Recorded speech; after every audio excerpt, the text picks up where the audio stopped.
तो आज हम लोग आपका ऑप्टिक्स चैप्टर स्टार्ट कर रहे हैं। ऑप्टिक्स का मतलब तो आप सब लोग समझ ही रहे हो, इलेक्ट्रोमैग्नेटिक स्पेक्ट्रम हम लोगों ने पढ़ रखा है। इलेक्ट्रोमैग्नेटिक स्पेक्ट्रम में जो विजिबल लाइट वाला पोर्शन था, ठीक है, उसी को आप लाइट बोलते हो, जिसका वेवलेंथ 4000 एंगस्ट्रॉम से 7000 एंगस्ट्रॉम के बीच में है। और वो विजिबल लाइट आपको किसी भी ऑब्जेक्ट को देखने में हेल्प करता है। ठीक, लाइट जो होता है उसके दो तरह का नेचर हो सकता है, ये चीज आप क्लास 10th में भी पढ़ चुके हो।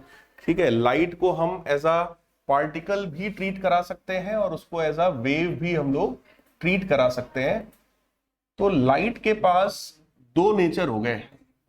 सबसे पहला लाइट का नेचर है इट्स पार्टिकल नेचर, और लाइट का दूसरा नेचर हो गया वेव नेचर। पार्टिकल नेचर का मतलब कोई बताएगा? Light is composed of very small particles known as photons. Light में बहुत ही छोटे पार्टिकल्स होते हैं जिनका नाम फोटॉन है। फोटॉन्स को हम लोग एनर्जी पैकेट भी कहते हैं। Photons are also known as energy packets.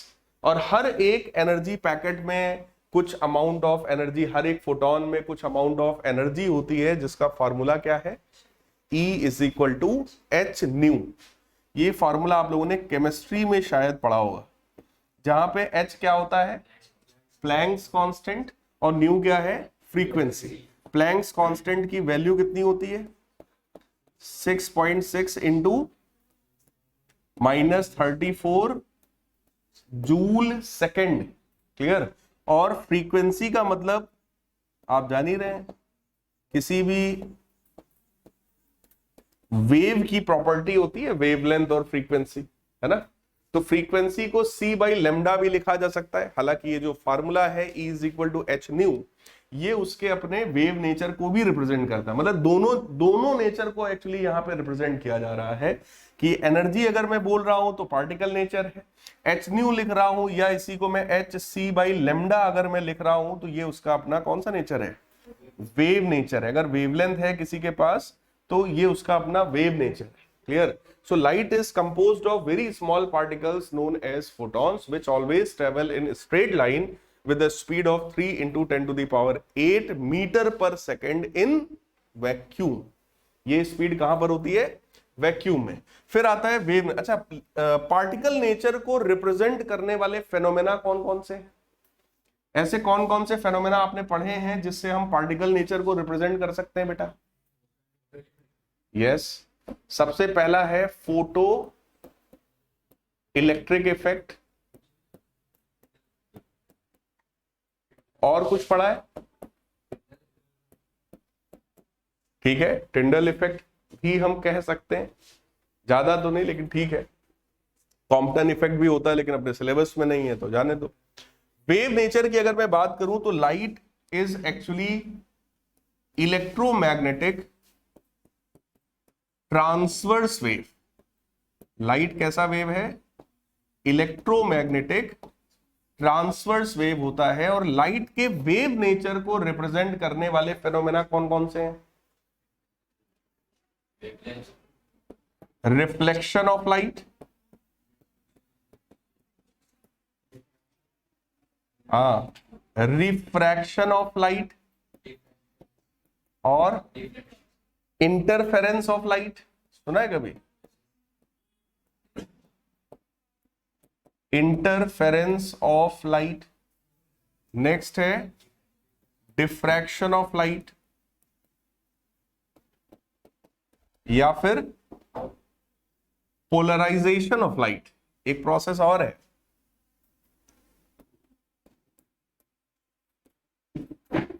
Polarisation of light. तो लाइट के पास दोनों तरह के नेचर है, पार्टिकल नेचर भी है और वेव नेचर भी है। पार्टिकल नेचर के लिए फोटो इलेक्ट्रिक इफेक्ट आपके सिलेबस में है। अभी जस्ट वेव ऑप्टिक्स के जस्ट बाद हम लोग फोटो इलेक्ट्रिक इफेक्ट के बारे में डिटेल में बात करेंगे। ठीक, फिर आता है, देखो फोटो इलेक्ट्रिक इफेक्ट का मोटा मोटा मतलब ये है जो आपने केमिस्ट्री में पढ़ा होगा, कुछ ऐसे फोटो सेंसिटिव मेटल्स होते हैं जिन पर अगर सनलाइट इंसिडेंट होती है तो इसमें से इलेक्ट्रॉन्स निकल जाते हैं।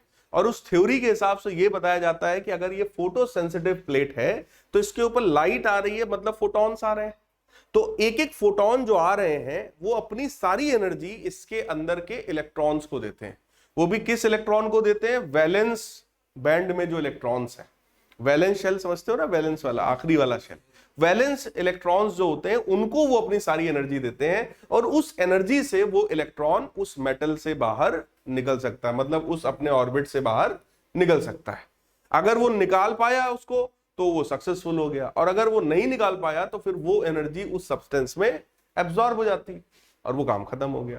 मतलब एक फोटोन आएगा, अपनी सारी एनर्जी इलेक्ट्रॉन को देगा, उस एनर्जी से अगर इलेक्ट्रॉन निकल गया तो निकल गया, नहीं निकला तो फिर वो जहां है अपना वही रहेगा, और उस एनर्जी को वो एब्जॉर्ब कर लेगा। क्लियर है? ठीक, ये है फोटो इलेक्ट्रिक इफेक्ट। बाकी इसके बारे में इन डेप्थ बात करेंगे कि फ्रीक्वेंसी बढ़ाने से क्या होगा, वेवलेंथ से क्या होगा, क्या क्या इफेक्ट है, वो सारी चीजें, वर्क फंक्शन, वो सब हम लोग वहां डिटेल में बात करेंगे। फिर आता है तुम्हारा वेव नेचर। वेव नेचर का मतलब रिफ्लेक्शन, रिफ्रैक्शन, ये तो आप क्लास 10th में भी खूब पढ़ चुके हो। ठीक, इसके बारे में भी अभी हम लोग को हल्का फुल्का देखना है, जितना आपने 10th में पढ़ा था वो सारी चीजें, और डिटेल में जो 12th का है वो भी आप पढ़ोगे। फिर आता है process interference of light. Interference of light wave optics में आप पढ़ोगे। आपके सिलेबस में जो रे ऑप्टिक्स और वेव ऑप्टिक्स है ना, ये दोनों ही लाइट के किस नेचर को रिप्रेजेंट करता है? वेव नेचर को।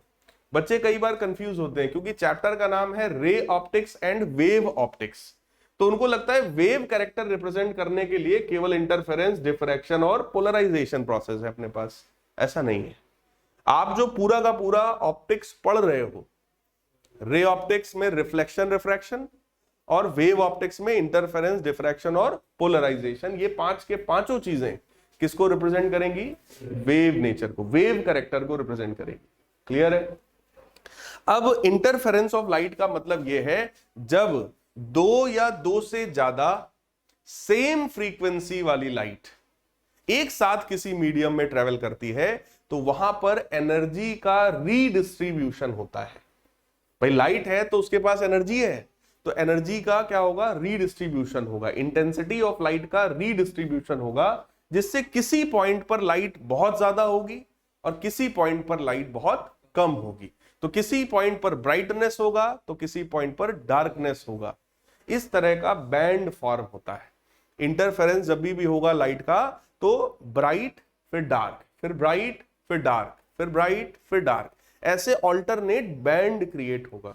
कई बार आप लोगों ने अगर YouTube चैनल पर हम लोग के लेक्चर देखा हो, वीडियो देखा हो, अगर बैकग्राउंड में इसके पीछे का व्हाइट कर देता हूं, अभी ब्लैक है, अगर बैकग्राउंड को हम व्हाइट कर देते हैं तो कई बार जब वीडियो शूट होता है, जबकि यहां पे आपको पता है सफिशिएंट लाइट है ना, तो लाइट के कई सारे देखो सोर्स भी है यहां पर स्टूडियो में। ठीक, अब जो लाइट यहां पर आती है, अगर कहीं पर इंटरफेरेंस होता है तो कुछ वीडियोस में आपने ऑब्जर्व किया होगा, ऐसे ऐसे कुछ लाइंस होती है ब्लैक कलर की, ऐसे पैरेलल, जो कि ऊपर की तरफ ऐसे शिफ्ट होती हुई आपको दिखाई पड़ रही होती है, अगर कभी आपने ऑब्जर्व किया हो वीडियोस में। हाँ, टीवी में कई बार ये चीज ऑब्जर्व हो जाती है, ठीक, ड्यू टू इंटरफेरेंस। ठीक, तो वहां पर क्या हो रहा है एक्चुअली, वो जो ब्लैक कलर की लाइन है वो ऊपर तो एक्चुअली नहीं जाती है, वो अपने ही जगह पर, यहां ब्लैक है फिर इधर व्हाइट है, फिर ब्लैक है फिर व्हाइट है, फिर ब्लैक है फिर व्हाइट है।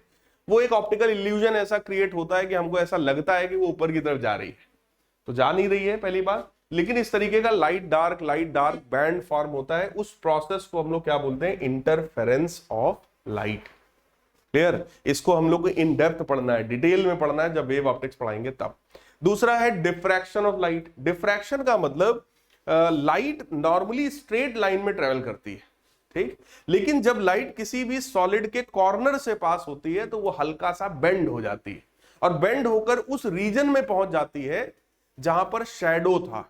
देखो, जिस जगह पर लाइट पहुंच गई, इमेजिन करिए यहां पर एक बड़ा सा पर्दा है, ठीक, और उस पर्दे में हमने एक छेद कर दिया, और इधर हम एक बल्ब लेके खड़े हैं। बल्ब से जो लाइट निकलेगी वो उस छेद से होते हुए ऐसे निकलेगी बाहर, ठीक, प्रोजेक्टर टाइप।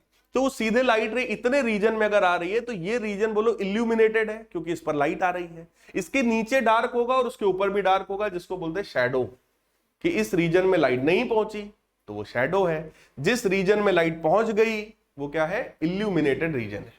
क्लियर? लेकिन लाइट ऐसा नहीं होता कि शैडो वाले रीजन में बिल्कुल ना जाए। बात समझ में आई? ऐसा नहीं होता कि सिर्फ इल्यूमिनेटेड रीजन में जा रही है और यहां तक लाइट है और इसके जस्ट ऊपर एकदम से डार्क हो जाए, ऐसा कभी नहीं होता। ठीक, इस प्रोसेस को बोलते हैं डिफ्रैक्शन ऑफ लाइट, कि लाइट रे का शैडो वाले रीजन में भी पहुंच जाना, इसको बोलते हैं diffraction of light. Diffraction light का तभी पॉसिबल होता है कि जो मैंने कहा ना कि एक पर्दा है, पर्दे में छेद किया, ठीक, तो छेद जो कह रहा हूं मैं, एक सुई से आपने हल्का सा एक होल उसमें किया, वो होल का डायमीटर, जिसको हम लोग फिजिक्स की लैंग्वेज में स्लिट बोलते हैं, SLIT, स्लिट, उस स्लिट का डायमीटर लाइट के वेवलेंथ के कंपैरेबल होना चाहिए। वेवलेंथ कितना था? 4000 से 7000 एंगस्ट्रॉम के बीच में। मतलब ये जो होल हो रहा है उसका डायमीटर उसी रेंज का होना चाहिए, तभी इंटरफेरेंस डिफ्रैक्शन पॉसिबल हो पाएगा। आई बात समझ में? मतलब डिफ्रैक्शन के लिए जो हमको डिफ्रैक्टिंग मीडियम स्लिट चाहिए, उसका साइज लाइट के वेवलेंथ के कंपैरेबल होना चाहिए, ये रिक्वायर्ड है। अब जैसे साउंड है, साउंड भी एक तरीके का वेव है, ठीक, साउंड का जो वेवलेंथ होता है लाइट के कंपैरिजन में बहुत ज्यादा होता है, ठीक, लाइट का है 4000 से 7000 एंगस्ट्रॉम के लेवल पर, 10⁻⁻10 के लेवल पर चल रहा है, ठीक, जबकि साउंड का जो वेवलेंथ होता है वो मीटर्स में होता है, 50 सेंटीमीटर हो सकता है, 1 मीटर, 2 मीटर हो सकता है, 1.5 मीटर, इस रेंज में होता है, 10 सेंटीमीटर हो सकता है। बात समझ में आ रही है? तो वेवलेंथ किसका ज्यादा है? साउंड का। तो साउंड के लिए अगर डिफ्रैक्शन कराना है तो जो होल में कह रहा था, उस होल का डायमीटर मीटर्स में होना चाहिए। फिर बोलो यार, क्योंकि उसका वेवलेंथ मीटर में, सेंटीमीटर में है, मतलब ऑब्जर्वेबल है। इसीलिए साउंड का डिफ्रैक्शन आप रोज फील करते हो, यहां से लेके अपने स्कूल तक। उधर मैम पढ़ा रही है, उनकी आवाज इधर आ रही है, मैं पढ़ा रहा हूं, मेरी आवाज उधर जा रही है। क्यों जा रही है? क्योंकि देखो पीछे एक वो उतना खिड़की टाइप का रोशनदान बना हुआ है। अगर एकदम एयर टाइट कर दिया जाए हर तरफ से, तो आवाज इधर से उधर नहीं जाएगी, उनकी इधर नहीं आएगी। क्लियर? जो कि जल्दी नहीं हो पाता है। लेकिन अगर उनकी आवाज उधर से इधर कुछ आ रही है या मेरी आवाज उधर जा रही होगी, तो that process is called diffraction of sound. क्योंकि साउंड के डिफ्रैक्शन के लिए ये जो स्लिट है, स्लिट का साइज साउंड के वेवलेंथ के आसपास होना चाहिए, और साउंड का वेवलेंथ होता है मीटर्स में, इसलिए वो है मीटर्स में। तो कोई भी खिड़की, दरवाजा, ये सब साउंड का डिफ्रैक्शन करवा सकता है, लेकिन ये लाइट का डिफ्रैक्शन नहीं करा सकता। लाइट के डिफ्रैक्शन के लिए क्या रिक्वायर्ड है? इसका साइज एंगस्ट्रॉम्स में, एंगस्ट्रॉम में हो जाएगा दरवाजा, खिड़की, तो फिर सोच ही सकते हो आप 10⁻⁻10 मीटर के रेंज में होगा तो हमें खिड़की दिखेगी नहीं। वो हमारी उंगली भी, ये तो mm में हो गई ना भाई, उंगली भी अगर साइज देखे तो ये भी mm में हो गया, सेंटीमीटर में हो गया, और वो तो 10⁻⁻10 में है, एंगस्ट्रॉम में, दिखेगा ही नहीं आंख से ऐसा खिड़की दरवाजा। क्लियर? तो कहने का मतलब वो डिफ्रैक्शन।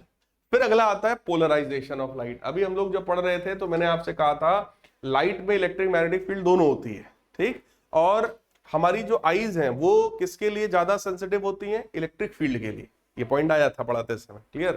तो सामने से जो लाइट आ रही है, जैसे हम लोग उस दिन क्रिकेटर्स की बात कर रहे थे कि वो पोलराइड ग्लासेस पहनते हैं, ठीक, सामने से अगर लाइट आ रही है और अगर वो आपको उधरी से बॉल भी मान लो बाई चांस आ रही और आपको लाइट के चक्कर में बॉल दिखी नहीं, तो आपका तो खोपड़ी फट जाएगी, ठीक। ऐसे में वो लोग पोलराइड ग्लासेस पहनते हैं, जिससे सामने से आने वाले लाइट की इंटेंसिटी को जस्ट हाफ कर देते हैं।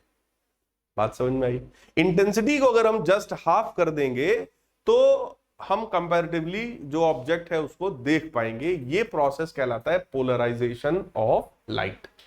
क्लियर? तो इमेजिन करो कि लाइट वेव अगर इधर जा रही है और हमारी आईज जो हैं वो सेंसिबल किसके लिए हैं? केवल इलेक्ट्रिक फील्ड के लिए। लाइट इधर जा रही है तो बोलो इलेक्ट्रिक फील्ड ऐसे ऐसे वाइब्रेट कर रही है, मैग्नेटिक ऐसे ऐसे कर रही है। मैग्नेटिक फील्ड के लिए हमारी आंख सेंसिबल नहीं है तो उसकी बात खत्म करो, हटाओ उसको, सिर्फ क्या बचा? Electric field. अब अगर लाइट इधर जा रही है तो इलेक्ट्रिक फील्ड के वाइब्रेशन के लिए हमारे पास ये पूरा का पूरा प्लेन बचा। ये पूरा प्लेन, इलेक्ट्रिक फील्ड ऐसे ऐसे है तो भी उसके परपेंडिकुलर है, बोलो, ऐसे ऐसे है तो भी उसके परपेंडिकुलर है, ऐसे ऐसे वाइब्रेट कर रहा है तो भी उसके परपेंडिकुलर है, और ऐसे ऐसे कर रहा है तो भी उसके परपेंडिकुलर है। बोलो यार, एक्स डायरेक्शन के परपेंडिकुलर ये पूरा का पूरा प्लेन है। बोलो यार, ये वाई जेड प्लेन है जो कि एक्स के क्या है? परपेंडिकुलर है। मतलब इलेक्ट्रिक फील्ड का वाइब्रेशन वाईजेड प्लेन में कहीं भी हो सकता है अगर लाइट ट्रेवल कर रही है तो। ठीक, तो हम लोग क्या करेंगे, जरा सोचो, अगर ये 2D प्लेन है तो इसके कंपोनेंट भी एक y में होगा और एक z में होगा। तो हम z वाले कंपोनेंट को अगर गायब करा दें, इस वाइब्रेशन में से अगर z वाला गायब ही करा दें, तो सिर्फ इलेक्ट्रिक फील्ड फिर किस में वाइब्रेट करेगा, y में।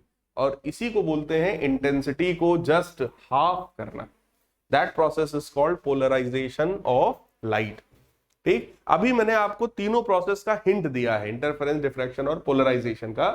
बाकी ये पूरे एक एक चैप्टर है, तो इनके बारे में हम लोग इन डिटेल बात करेंगे अभी आगे जब सिलेबस बढ़ाएंगे। फिलहाल सबसे पहले हम लोग पढ़ने चल रहे हैं रिफ्लेक्शन ऑफ लाइट। ठीक, फिर रिफ्रैक्शन की बात करेंगे, यानी कि we are going to study about सबसे पहले रिफ्लेक्शन। ठीक, तो रिफ्लेक्शन ऑफ लाइट क्या होता है भाई, ये तो आप लोग जानते ही होंगे। लाइट रे का किसी भी सरफेस से, स्मूथ शाइनी सरफेस से बाउंस बैक करना, ये रिफ्लेक्शन ऑफ लाइट कहलाता है। अगर इस तरीके का कोई मिरर है और मिरर पर परपेंडिकुलर, सरफेस पे परपेंडिकुलर ये नॉर्मल होता है, इसको आप लोग जान रहे हैं अच्छे से। ये लाइट रे आ रही है, इट इज इंसिडेंट रे, और ये एंगल ऑफ इंसिडेंस कहलाता है। ये रिफ्रैक्टेड रे है, this is angle of reflection. और लॉ ऑफ रिफ्लेक्शन कहता है कि angle I will be equal to angle R. ये आप लोग को अच्छे से पता है ना। पहला लॉ ऑफ रिफ्लेक्शन क्या होता है, incident ray normal at the point of incidence and reflected ray all lies in the same plane. ठीक, ये हो गया। अब इसकी अगर प्रॉपर्टीज की बात करें, प्लेन मिरर से जो इमेज फॉर्म होती है उसकी प्रॉपर्टीज की अगर मैं बात करूं तो क्या आप बता सकते हैं। पहली बात, इमेज फॉर्म करने के लिए मिनिमम कितनी लाइट रेज चाहिए हमें, 2। इसमें भी देखो 2 पॉइंट्स आ गए। पहला होता है ऑब्जेक्ट और एक चीज होती है इमेज। तो पहले वही जान लो कि भाई ऑब्जेक्ट क्या है और इमेज क्या है।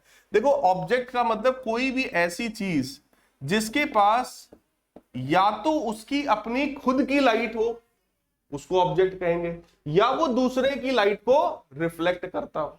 अगर मैं आपको दिखाई पड़ रहा हूं तो रीजन क्या है कि उधर से लाइट आ रही है और मैं उसको रिफ्लेक्ट कर रहा हूं, इसलिए मैं आपको दिखाई पड़ रहा हूं। क्लियर। तो ऑब्जेक्ट कितने कैटेगरी में होता है, 2। पहला होता है ल्यूमिनस ऑब्जेक्ट, यानी जिसके पास अपनी खुद की लाइट है, luminous object. Anything which has its own light is called luminous object. Like कोई भी स्टार हो गया, है ना, तो सन खुद ही एक स्टार है भाई, तो कोई भी स्टार हो गया, सन हो गया, या आर्टिफिशियल में बात करें तो एलईडी बल्ब वगैरह हो गया, ये सब जो है ल्यूमिनस ऑब्जेक्ट कहलाता है। फिर आता है बेटा नॉन ल्यूमिनस ऑब्जेक्ट। तो ये आप लोग अच्छे से समझ रहे हैं, जिसकी अपनी खुद की कोई लाइट ना हो। तो नेचुरल में एग्जांपल हो सकता है मून का, और बाकी ह्यूमन बीइंग हो गया, या ये सब जो कुछ भी दिख रहा है आपको, ये सब क्या है, non luminous. So we are also non luminous. Clear है। फिर आता है इमेज, कि भाई इमेज क्या होता है, व्हाट इज इमेज, बताओ भाई। इमेज एक तरीके का ऑप्टिकल अपीयरेंस है ना। It is an optical appearance which is created by meeting of 2 or more than 2 reflected और रिफ्रैक्टेड लाइट रेज। मिरर से टकरा के रिफ्लेक्ट होने वाली 2 लाइट रेज अगर किसी पॉइंट पर मिल जाएं तो वहां पर इमेज फॉर्म होगी, या मिलती हुई लगे तो वहां इमेज फॉर्म होगी। तो इमेज भी कितने तरीके की होती है, 2। कौन कौन सी, यस, पहली होती है रियल इमेज और दूसरी होती है वर्चुअल इमेज। रियल इमेज का मतलब ऐसी इमेज जिसको हम लोग कर्टेन पर ऑब्टेन कर सकते हैं। That image which can be obtained on curtain is called real image, जैसे सिनेमा जो हम लोग देखने जाते हैं। ठीक, और वर्चुअल इमेज का मतलब ऐसी इमेज जिसको हम कर्टेन पर ऑब्टेन नहीं कर सकते हैं। We can't obtain it on curtain. पर्दे पर अगर ऑब्टेन आप कर पा रहे हो तो रियल इमेज है, और अगर आप ऑब्टेन नहीं कर पा रहे हो तो वर्चुअल इमेज है। कोई डाउट हो इसमें तो बताइए। ठीक है, ये सिंपल बेसिक टर्म्स हैं। इसके बाद रिफ्लेक्शन जो यहां पर इसके थ्रू बनता है, जो इमेज बनती है प्लेन मिरर के थ्रू, अगर उसकी हम लोग बात करें, ये मान लो कोई प्लेन मिरर है और उसके सामने ये कोई एक ऑब्जेक्ट है, तो इसकी जो इमेज फॉर्म होएगी वो बोलो मिरर के पीछे होगी, और जितना बड़ा ऑब्जेक्ट है उतनी ही बड़ी इमेज फॉर्म होती है। ये प्रॉपर्टी पता है ना? इसका मतलब अगर ये ए बी ऑब्जेक्ट है तो ये ए डैश बी डैश उसकी क्या है? इमेज है। क्लियर? तो प्रॉपर्टीज ऑफ इमेज अगर हम लोग देखें तो सबसे पहली प्रॉपर्टी है सेम साइज की इमेज बनाता है। दूसरी प्रॉपर्टी बताओ भाई। ठीक है, इरेक्ट इमेज बनाता है, यस, अपराइट, और सेम डिस्टेंस वर्चुअल इमेज होगी भाई, वर्चुअल होगी, सेम डिस्टेंस पे बताया, करेक्ट है, सेम डिस्टेंस पर होगी, और फिफ्थ प्रॉपर्टी क्या है? लेटरली इनवर्टेड इमेज होगी, लेटरली इनवर्टेड इमेज। तो प्लेन मिरर जो इमेज फॉर्म करता है उसमें 5 प्रॉपर्टीज। सबसे पहली क्या है? सेम साइज की इमेज बनेगी, वर्चुअल होगी, इरेक्ट होगी, और सेम डिस्टेंस पर होगी, यानी कि जितने डिस्टेंस पर ऑब्जेक्ट है, जितना ये डिस्टेंस है उतना ही ये भी डिस्टेंस होता है। क्लियर? और पांचवी है कि इट इज लिटरली इन्वर्टेड, मतलब ऑब्जेक्ट का लेफ्ट हैंड इमेज का राइट हैंड होगा, या ऑब्जेक्ट का राइट इमेज का लेफ्ट होगा। इसको बोलते हैं लेटरल इन्वर्जन। तो प्लेन मिरर के थ्रू ये प्रॉपर्टीज है। इतने में कोई डाउट हो तो बताइए। क्लियर है? ये आप बना लेते हैं इमेज, ये वाली तरीका देखो सिंपल है। एक लाइट रे आप सीधे सीधे ऐसे ले जाइए, ये लाइट रे क्योंकि नॉर्मल के अलोंग जा रही है तो this will be reflected back in the same direction. Clear? दूसरी लाइट रे आप किसी पर्टिकुलर एंगल पर ले जाओ, और यहां पर अगर मैं नॉर्मल बनाऊंगा तो नॉर्मल कुछ ऐसा होगा, ये एंगल आई हो गया, बोलो इसी के करस्पॉन्डिंग कुछ ना कुछ एंगल आर होगा। ठीक? एक रिफ्लेक्टेड रे ये है, एक रिफ्लेक्टेड रे ये है, लेफ्ट साइड में तो बोलो दोनों मिलेंगी नहीं कभी। ठीक? तो आप इसको क्या करोगे? राइट में बढ़ाओगे, तो राइट में यहां पर जाकर के वो मिल गई, तो उस पॉइंट पर उसकी इमेज फॉर्म हो गई ए की। सेम काम आप बी के लिए करेंगे। अगेन एक लाइट रे ऐसे जाएगी तो ये इसी डायरेक्शन में रिफ्लेक्ट बैक हो जाएगी। दूसरी लाइट रे आप ऐसे ले जाएंगे, यहां पर भी वही नॉर्मल है तो इसको भी हम ऐसे रिफ्लेक्ट कर देंगे। ठीक? इसको भी आप पीछे ले आइए और इसको भी आप पीछे ले जाइए, तो यहां पर इस पॉइंट की इमेज फॉर्म हो जाएगी। तो ए बी की इमेज फॉर्म हो गई ए डैश बी डैश। ठीक है? आप लोग नाप के बनाओगे तो एकदम स्ट्रेट डायग्राम सीधा साफ सुथरा बनेगा, अगर कभी रिक्वायर्ड हुआ तो। बाकी हमें नहीं लगता पूछा जाएगा आपसे। क्लियर है? ठीक? इसके बाद यार स्फेरिकल मिरर्स की बात करते हैं। ये तो था प्लेन मिरर। प्लेन मिरर में बस इतना ही है। ठीक है? और जिस स्पीड से ऑब्जेक्ट मूव करेगा मिरर की तरफ, सेम उतनी ही स्पीड से इमेज भी मूव करेगा मिरर की तरफ। क्लियर है? क्योंकि ऑब्जेक्ट डिस्टेंस और इमेज डिस्टेंस उसको बराबर रखना है। ठीक? बस इस एक चीज को और दिमाग में रखिएगा। अगर कोई छोटा मोटा क्वेश्चन बना तो इसी पे बनेगा, नहीं तो नहीं बनेगा। इसके बाद अब आता है आपका स्फेरिकल मिरर्स।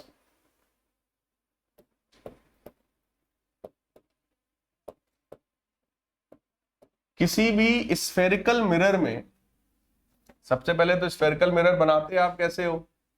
कोई ग्लास का ऐसा कोई स्फीयर लिया जाएगा और इस स्फीयर को हम लोग कट करेंगे यहां से, और ऐसे मान लो यहां से हमने कट किया। ठीक? बाकी इसका कहीं ना कहीं सेंटर होगा, लाइक दिस। ये कहलाता है इसका सेंटर ऑफ कर्वेचर। और ये जो पोर्शन है यहां से लेकर यहां तक का, ये एम है मान लो, ये एम डैश है। सिमिलरली ये पोर्शन यहां से यहां तक का, इसको एम बोल रहा हूं, इसको एम डैश बोल रहा हूं। ठीक? मतलब हमने इस तरीके का एक ग्लास स्फीयर लिया, उसको यहां से कट किया, यहां से कट किया। अगर इस तरफ के पोर्शन का पॉलिशिंग कर देंगे इस तरफ का, तो ये वाला जो इसका सरफेस है, ये वाला, ये सरफेस मिरर बन जाएगा। और ये कौन सा मिरर है? This is concave mirror.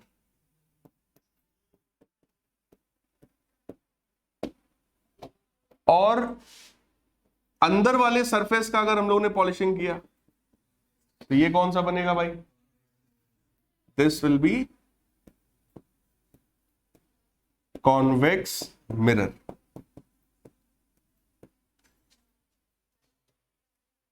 ये जो M से लेकर M डैश तक का ये जो पोर्शन है, यही मिरर का रिफ्लेक्टिंग पोर्शन है। बोलो, M से M डैश का ये पोर्शन क्या है? रिफ्लेक्टिंग पोर्शन है। क्लियर?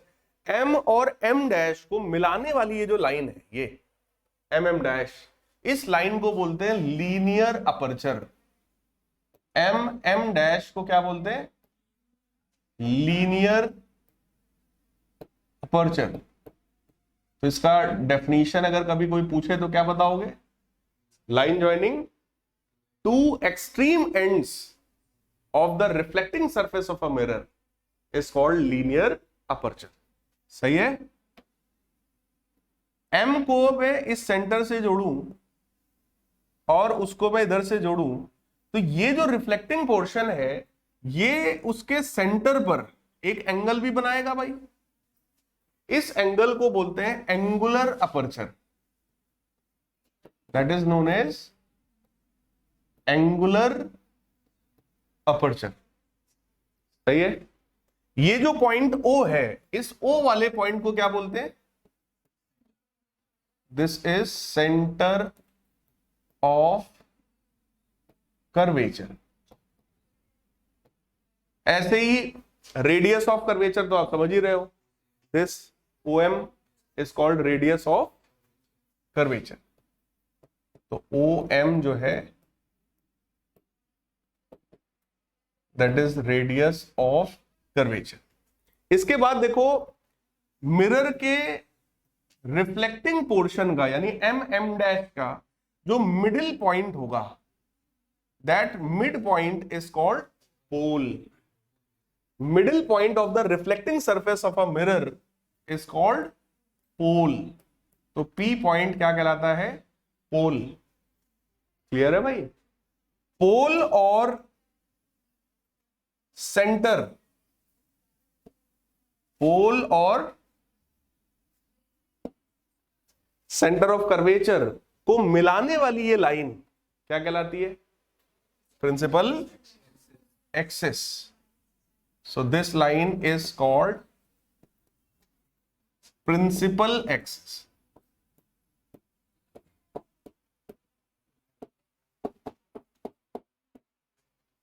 ठीक है? Principal axis centre of curvature और पोल का जस्ट मिडिल पॉइंट फोकस कहलाता है, that is called principal focus. लेकिन उसके बाद हम लोग आगे अभी करेंगे। फिलहाल तो कुछ छोटी छोटी डेफिनेशंस आपके पास आ गई। सबसे पहली डेफिनेशन थी पोल की, दूसरी सेंटर ऑफ कर्वेचर, तीसरी रेडियस ऑफ कर्वेचर, चौथी प्रिंसिपल एक्सिस, पांचवी लीनियर अपर्चर, छठवीं एंगुलर अपर्चर।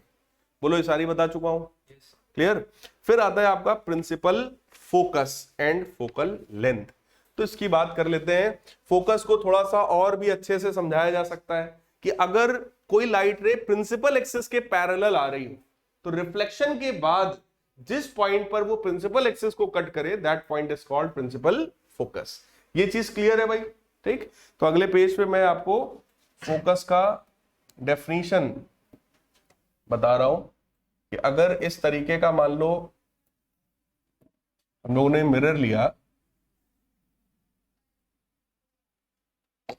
ये यहां से यहां तक का ये पोर्शन मान लीजिए ये मिरर है, तो ये कौन सा मिरर हुआ भाई?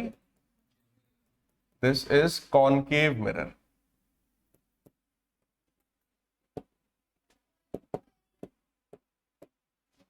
और कॉनकेव मिरर का ये रहा centre of curvature. Centre of curvature और पोल को मिलाने वाली ये लाइन क्या कहलाएगी? Principal axis. ठीक।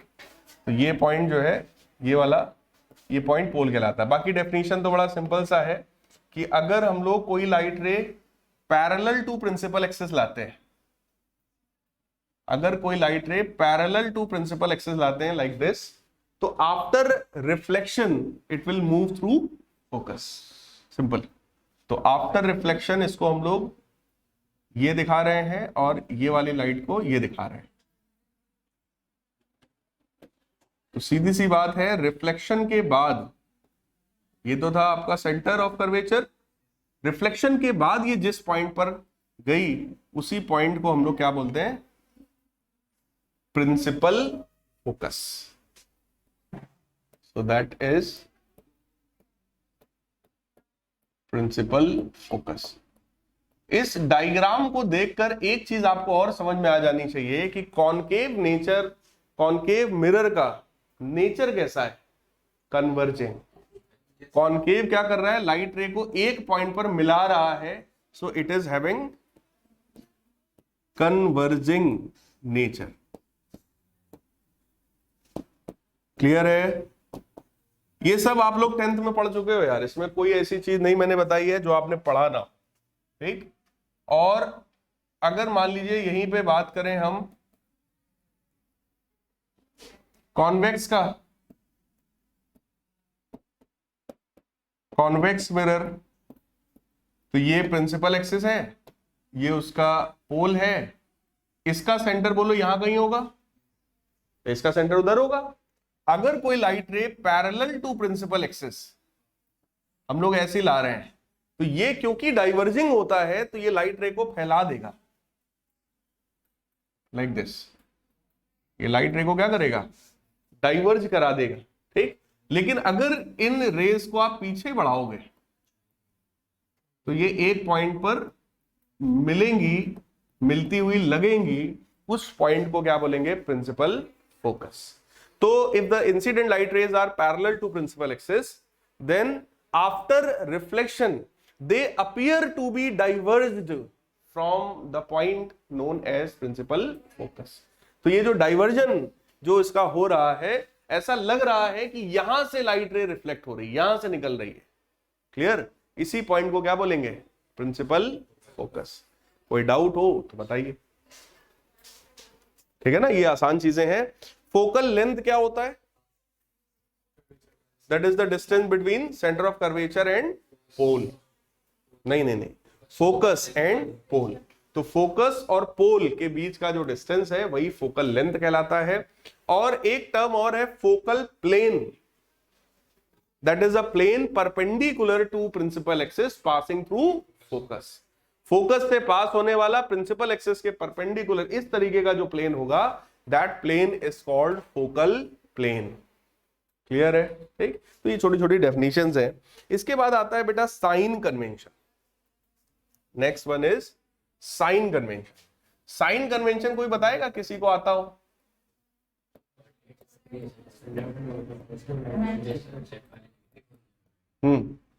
क्या हमेशा लेफ्ट वाले नेगेटिव होते हैं?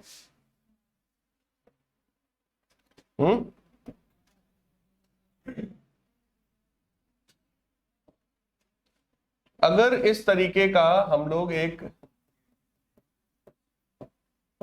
मिरर ले लें और ये उसका अपना प्रिंसिपल एक्सिस है, यहां कहीं पर उसका सेंटर ऑफ कर्वेचर है, ये पोल है, ठीक है। और सोचो कोई ऑब्जेक्ट ये रहा, तो ऑब्जेक्ट के इस पॉइंट से बोले ऐसी लाइट रेज निकलेंगी। तो सबसे पहली बात, यही रे बोलो इंसिडेंट रे भी है। लाइट रे हमेशा किससे निकलती है, ऑब्जेक्ट से। तो ऑब्जेक्ट से मिरर की तरफ यही डायरेक्शन होता है इंसिडेंट रे का। क्लियर? तो साइन कन्वेंशन का सबसे पहला पॉइंट होता है, the direction of incident ray is always considered as positive. Incident ray का डायरेक्शन कैसा माना जाता है, पॉजिटिव। और इंसिडेंट रे का डायरेक्शन बोलो यही है। सो दिस डायरेक्शन, ये direction, this direction is always considered as positive. इसके अपोजिट वाला डायरेक्शन नेगेटिव। ठीक? प्रिंसिपल एक्सिस के ऊपर पॉजिटिव और प्रिंसिपल एक्सिस के नीचे नेगेटिव। अगर ये इमेज फॉर्म हुआ जो कि नीचे फॉर्म हुआ है, so that is negative. Clear है? ठीक। पांचवा पॉइंट है all distances are measured from this pole of the mirror. पहला पॉइंट क्या था? इंसिडेंट रे का डायरेक्शन पॉजिटिव, ठीक, उसके अपोजिट डायरेक्शन में डायरेक्शन निगेटिव, प्रिंसिपल एक्सिस के ऊपर पॉजिटिव, नीचे निगेटिव, और सारी डिस्टेंस को कहां से मेजर किया जाएगा? पोल से। All distances are measured from pole. इतने में कोई डाउट हो बताइए? क्लियर?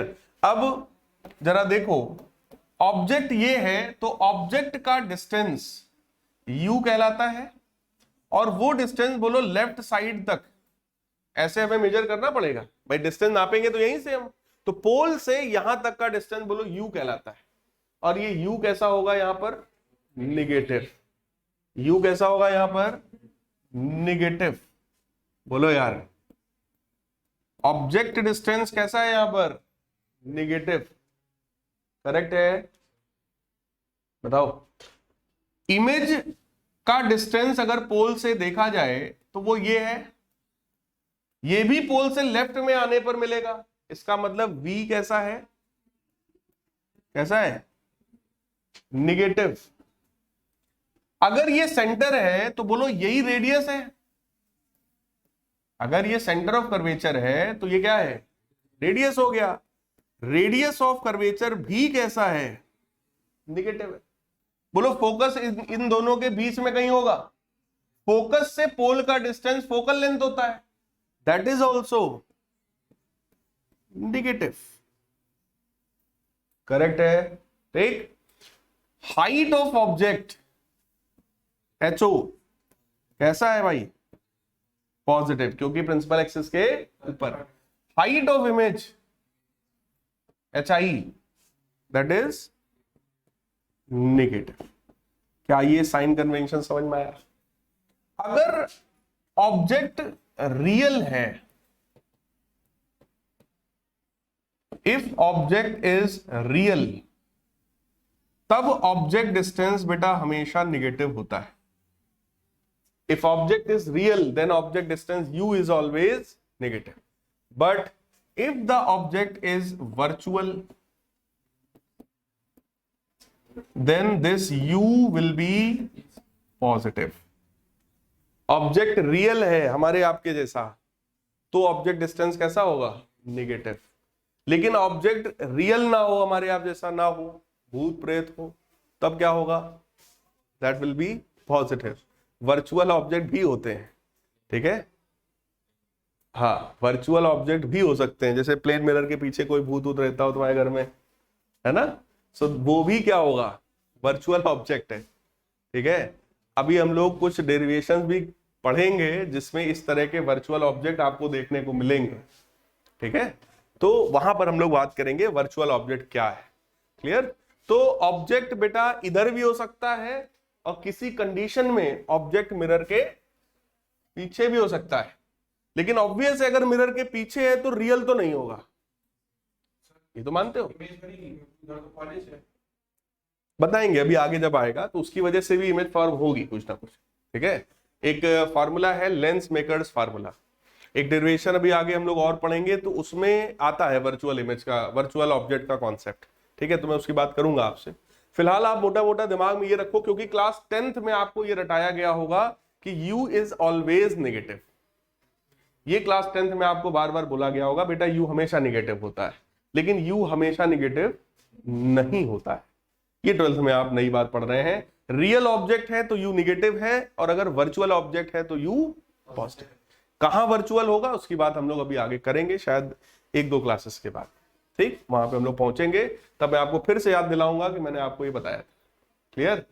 तो फिलहाल ये साइन कन्वेंशन बोलो समझ में आया है, ठीक? अगर यही मिरर आपका कॉनकेव ना होकर कॉन्वेक्स होता, लाइक दिस, इस बार क्या आप मुझे बता सकते हैं कौन सी चीजें पॉजिटिव होंगी, कौन सी चीजें निगेटिव होंगी?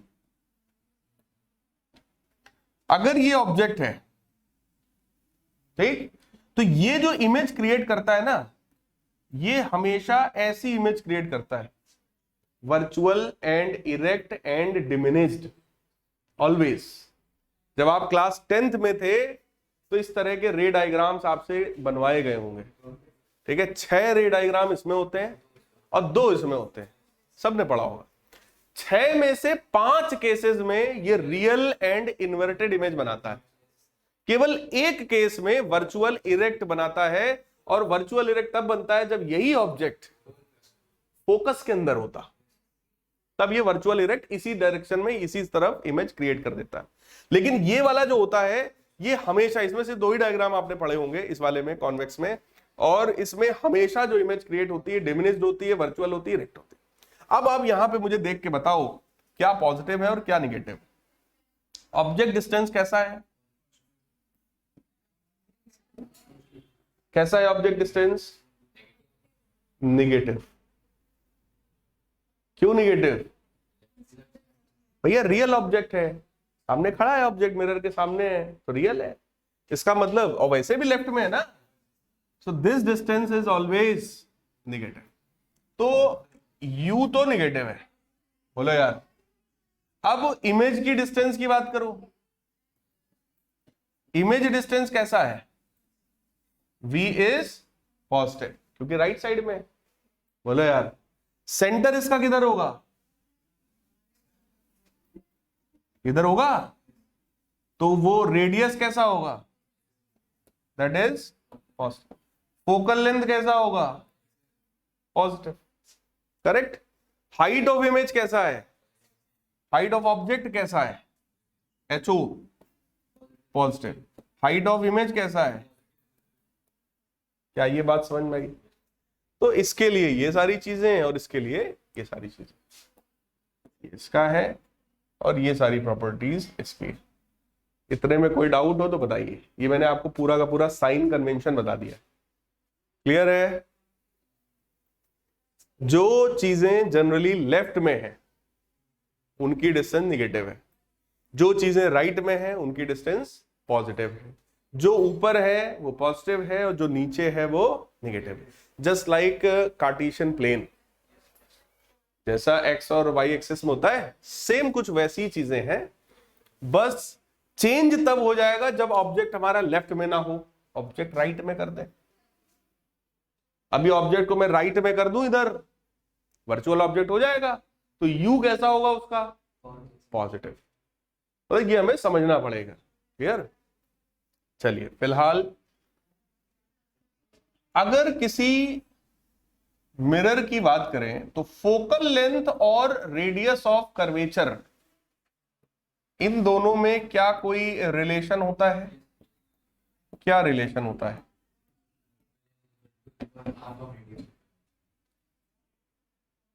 Can you prove this?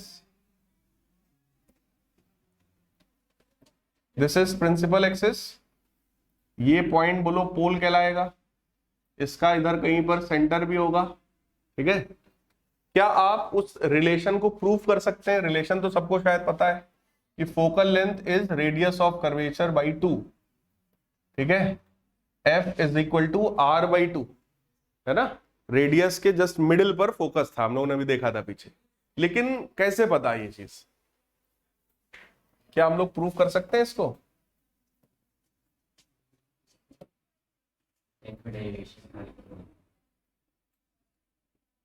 अगर कोई light ray parallel to principal axis आए इस तरीके से, तो ऑब्वियस है कहां से जाती है?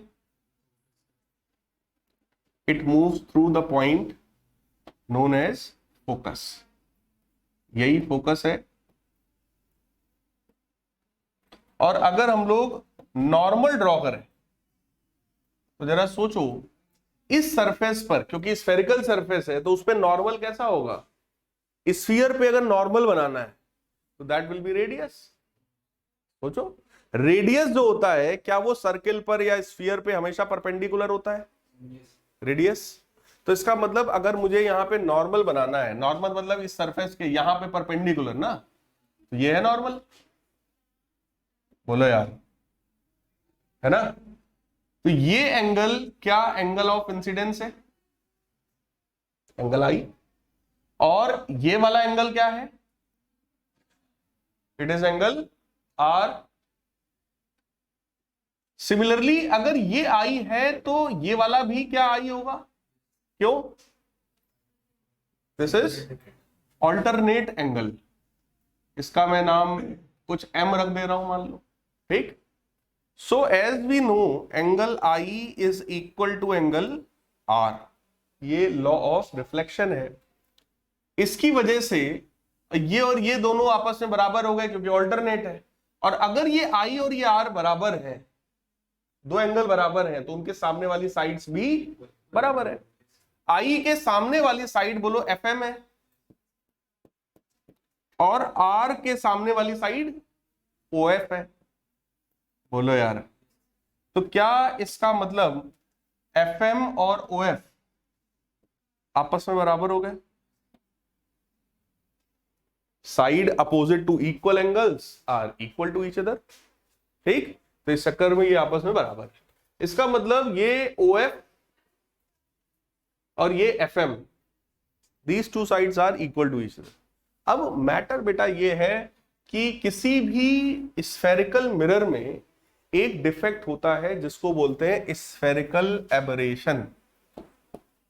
क्या बोलते हैं, स्फेरिकल एबरेशन। ये स्फेरिकल एबरेशन का मतलब क्या है वो मैं आपको समझा रहा हूं। अगर इस तरीके का कोई स्फेरिकल मिरर है तो ये प्रिंसिपल एक्सिस है, ठीक। जो लाइट रेज, ध्यान से देखिएगा, जो लाइट रेज प्रिंसिपल एक्सिस के पैरेलल ऐसे आ रही हैं,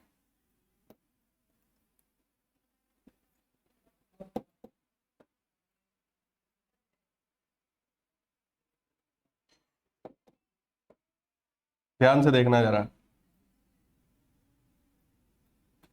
कुछ लाइट रेज ऐसी हैं, कुछ लाइट रेज ऐसी हैं जो प्रिंसिपल एक्सिस के काफी देखो करीब है इंसिडेंट लाइट रेज हैं कुछ जो प्रिंसिपल एक्सिस के काफी क्लोज हैं, और कुछ लाइट रेज हैं जो प्रिंसिपल एक्सिस से दूर है। होता क्या है कि जो लाइट रेज प्रिंसिपल एक्सिस के पास है वो तो एक पॉइंट पर कन्वर्ज हो जाती है लाइक दिस। तो यहां पे इस पॉइंट पर क्या होगा, दिस पॉइंट इज फोकस। भाई ऐसे लाइट रेज आई और ये जो है रिफ्लेक्ट हो गई, करेक्ट।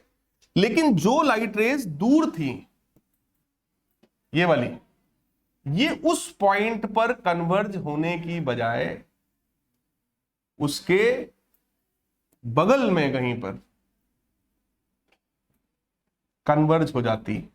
ये देखो, तो एक फोकस ये था जो कि रियल फोकस था, ठीक। इन्होंने अपना फोकस यहां बना लिया एफ डैश, इसकी वजह से फोकस जो है वो ब्लर्ड हो जाता है। फोकस कैसा हो जाता है, ब्लर्ड हो जाता है। ये टाइप की रेज जो कि प्रिंसिपल एक्सिस के पास है, इनको बोलते हैं पैराक्सियल रेज।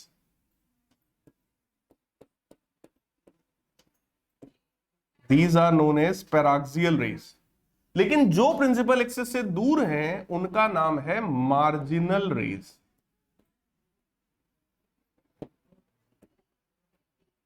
इसका मतलब पैराक्सियल रेज तो एक पॉइंट पर कन्वर्ज हो जाती है ना, बट मार्जिनल रेज एक पॉइंट पर कन्वर्ज नहीं हो पाती। इसी डिफेक्ट को क्या बोलते हैं, स्फेरिकल एबरेशन।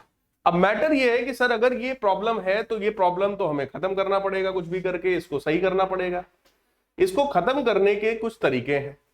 पहला तरीका ये है कि आप स्टॉपर यूज कर लीजिए।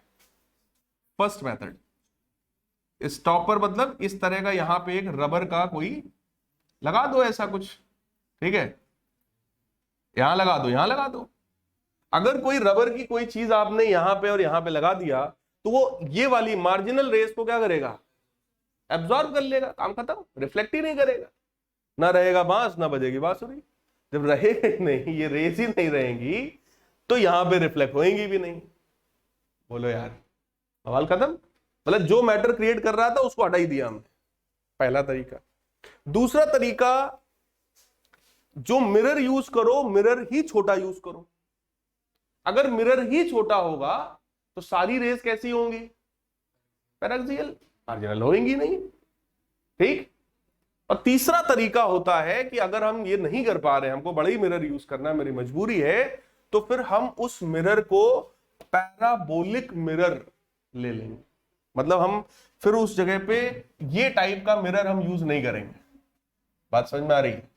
वहां पर हम लोग मिरर फिर कौन सा यूज करेंगे, parabolic. Means we will use this type of mirror, ऐसा जिनका कर्वेचर स्फेरिकल से ज्यादा है, इस तरीके का।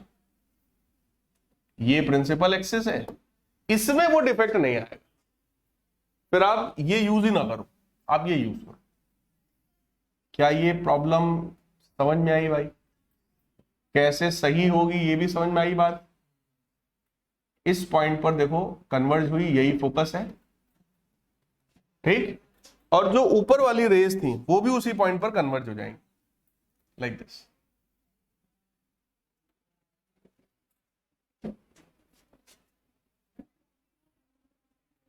तो जो फोकस है वो ब्लर्ड नहीं होगा, तो फोकस वाला प्रॉब्लम खत्म। Is this clear? ठीक। अब यहां पर भी वही बात आती है, अगर ये स्फेरिकल मिरर है तो एम और पी, अगर मुझे क्लियर इमेज चाहिए तो ये एम और पी बोलो बहुत पास पास होने चाहिए। बोलो यार, अगर एम और पी बहुत पास पास हैं, कंसीडरिंग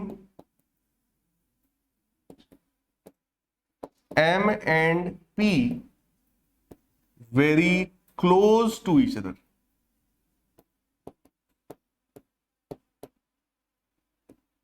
एम और पी दोनों ही बहुत पास पास हैं। अगर ये दोनों पॉइंट्स बहुत पास हैं तो आप मुझे चेक करके बताइए, क्या एफ एम और एफ पी लगभग लगभग बराबर होंगे? बोलो यार, अगर वो पास पास हैं, if they are close to each other, ये और ये अगर बहुत एकदम पास पास पॉइंट्स हैं, तो एफ एम और एफ पी लगभग लगभग से होंगे, क्योंकि पॉइंट बहुत क्लोज है। सही है। और अगर वो क्लोज हैं तो यहां से आप जरा चेक करो, यही एफ एम ओ एफ के बराबर है और यही एफ एम एफ पी के बराबर है। इसका मतलब जो एफ पी है that is equal to O F. और अगर एफ पी ओ एफ के बराबर है, यानी कि F P is equal to O F, it means F is middle point. यही एफ क्या हो जाएगा, मिडिल पॉइंट। और अगर एफ मिडिल पॉइंट हो गया तो फिर प्रूव हो गया हमारा, F is equal to R by 2। कुछ बात समझ में आई? तो क्योंकि 10th क्लास में ये पढ़ाया नहीं जाता है, इसलिए वहां पे यही फॉर्मूला आपको याद करा दिया जाता है, F is equal to R by 2। अभी याद कर लो, बाद में देखेंगे। 12th क्लास में आपको ये चीजें पढ़ाई जाती हैं, आपके सिलेबस में है, इसलिए आपको इसका डेरिवेशन कराया जाता है। Is this clear? तो हम लोगों ने एक फॉर्मूला भी पढ़ लिया है, F is equal to R by 2। ठीक। और किसी भी मिरर से रिलेटेड अगर कोई भी क्वेश्चन आपसे पूछा जाएगा तो आपके पास एक फॉर्मूला और है, that is known as mirror formula. और वो फॉर्मूला आप लोगों को सबको पता होगा, सबने खूब पढ़ा है, 1 by F is equal to 1 by V plus 1 by U. एक मैग्निफिकेशन का फॉर्मूला होता है, मैग्निफिकेशन का मतलब height of image upon height of object, and that is equal to minus V by U. तो ये दो फॉर्मूले समझ लो हमारे पास और है। Clear? 1 by F is equal to 1 by V plus 1 by U, जिसमें एफ फोकल लेंथ है, वी इमेज डिस्टेंस है, यू ऑब्जेक्ट डिस्टेंस है, H I height of image, H O height of object, minus V by U. ये हमारे पास कुल मिला के फार्मूले। ठीक। तो मिरर में आपके सिलेबस में इतना ही है। अब आपका होमवर्क क्या है? होमवर्क आपका है, पहले तो जो आप लिखते हो लिखोगे ही, ये वाले फार्मूले का और ये वाले फार्मूले का आपको डेरिवेशन अपने नोट्स में लिखना है, अपनी बुक से देख करके। ठीक है, कुछ नहीं, दो ट्रायंगल्स लिए होंगे, उनको सिमिलर प्रूफ किया होगा, और सिमिलर ट्रायंगल्स की साइड्स का रेशियो, करस्पॉन्डिंग साइड्स का रेशियो सेम होता है, वही प्रॉपर्टी को यूज करके प्रूफ किया जाता है। ठीक, करिएगा एक बार, नहीं आएगा तो देखा जाएगा, लेकिन करना है, कॉपी पे लिखना है सबको वो प्रूफ। देखो 12th क्लास में इसका डेरिवेशन तो नहीं आता है, ठीक है, लेकिन आपको क्योंकि जब सब कुछ पढ़ा रहे हैं तो पढ़ लो एक बार, आना चाहिए, ठीक है। बाकी डेरिवेशन पूछा नहीं जाएगा आपसे, न्यूमेरिकल कोई छोटा मोटा इस पर हो सकता है एक आध नंबर का कोई बन जाए ऑब्जेक्टिव, बाकी क्योंकि इस पर बेस्ड न्यूमेरिकल 10th में खूब कर चुके हो, पढ़ चुके हो, तो इस डायरेक्ट इस फार्मूले पर बेस्ड बहुत ज्यादा न्यूमेरिकल भी 12th में नहीं पूछे जाते। 12th में पूछने के लिए अभी आगे उनके पास और भी फार्मूले हैं, और भी डेरिवेशंस हैं जो वो 12th में पूछेंगे। ठीक, तो आज इतना ही रखते हैं, अगली क्लास में इसके आगे की चीज की बात हम लोग करेंगे, ठीक है।